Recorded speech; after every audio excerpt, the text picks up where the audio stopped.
been together at any cost. But we've been free in our minds to make this journey through a phase we found.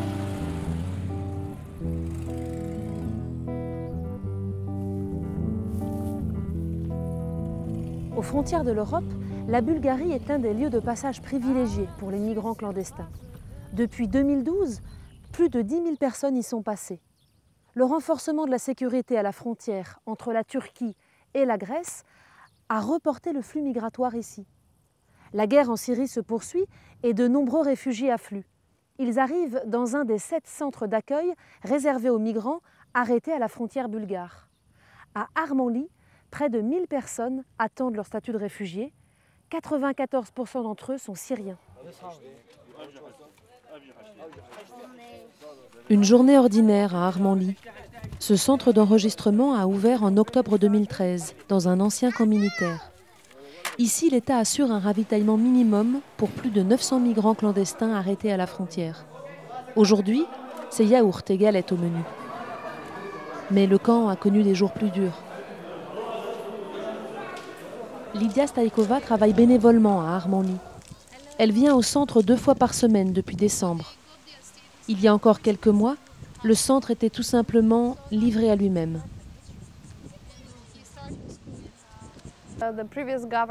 Le précédent gouvernement a tardé à réagir. Alors, quand la grande vague de réfugiés est arrivée, ils ont dû installer en urgence les canalisations d'eau. Ils ont apporté ces espèces de caravanes ici et ça leur a pris 1 mois pour installer l'électricité.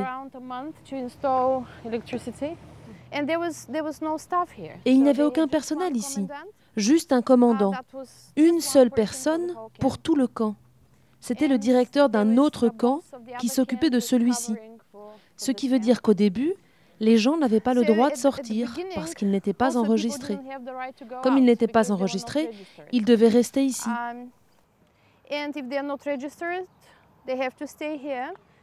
Le ravitaillement n'était pas organisé. La police emmenait chaque jour de petits groupes de personnes pour faire des courses et puis elle les ramenait. Mais vous imaginez bien que si 2000 personnes se trouvent au même endroit, vous ne pouvez pas emmener tout le monde faire des courses. Donc on a vu des gens acheter des choses et les revendre ici beaucoup plus cher. Certains n'avaient plus d'argent. C'était une situation humanitaire très critique. Les gens étaient en état de choc quand ils arrivaient ici. Après tout, ils attendaient autre chose de l'Union européenne.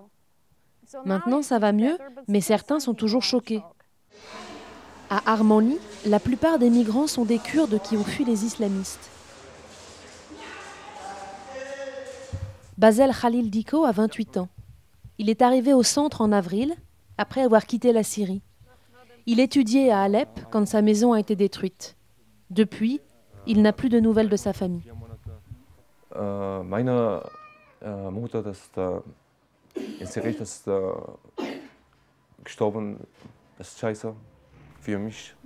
Ma mère est morte en Syrie. Je suis arrivé par la Turquie.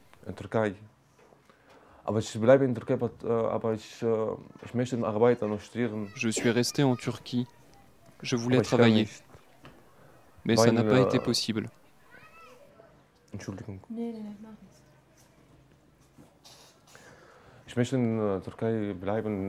Je voulais rester en Turquie et travailler.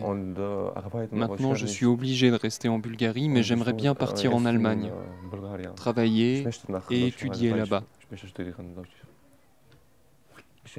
J'étais dans un groupe d'enfants, de femmes et d'hommes, un groupe mixte, vous voyez. On a vu que ça serait dur de traverser la rivière.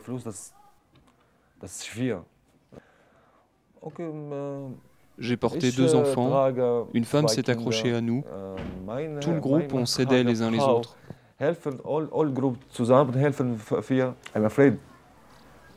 J'avais peur que des bêtes sauvages arrivent. Mes vêtements étaient trempés, c'était vraiment la merde. Tout le groupe, on a marché 2 ou 3 heures.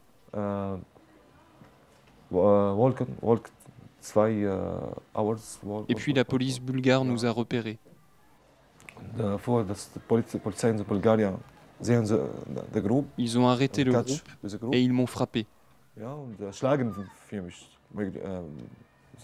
La police bulgare m'a frappé, des coups de pied dans le dos. Pourquoi? Je ne sais pas. Je leur ai demandé pourquoi vous me frappez, mais ils n'ont rien répondu.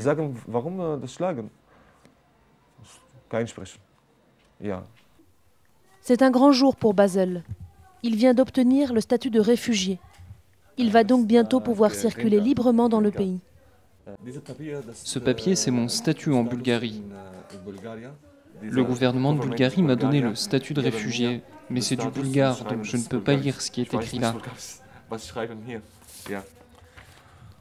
Dans un mois, Basel devrait obtenir son nouveau passeport. Il pourra même réaliser son rêve. J'aimerais partir, peut-être en Allemagne, en Autriche, en Suisse. À l'étranger? Oui, à l'étranger. Mais pour partir, Basel a besoin d'argent. L'Agence nationale pour les réfugiés leur accorde une aide mensuelle de 65 leva, une trentaine d'euros. Alors, Basel économise. Tous les jours, il donne des cours d'allemand. Parfois, les parents des enfants lui glissent quelques leva pour le remercier.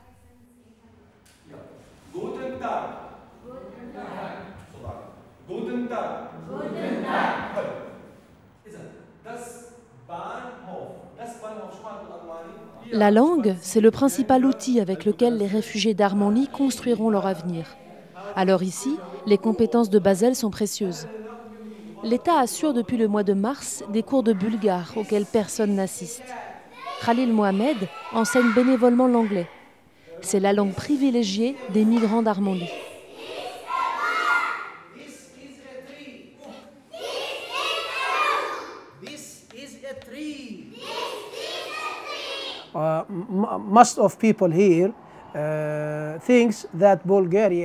La plupart des gens ici pensent que la Bulgarie n'est qu'un pays de passage pour atteindre l'Europe.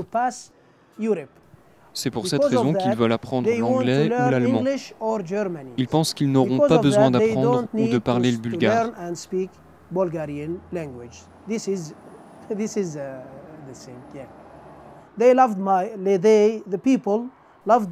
Oui, ils aiment la manière dont je fais cours.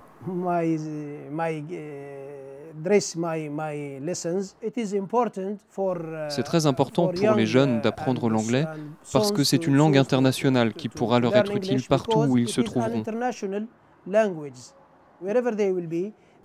Ça leur sera utile à eux et à leur famille. Parce que si vous savez l'anglais, vous connaissez 70% du monde.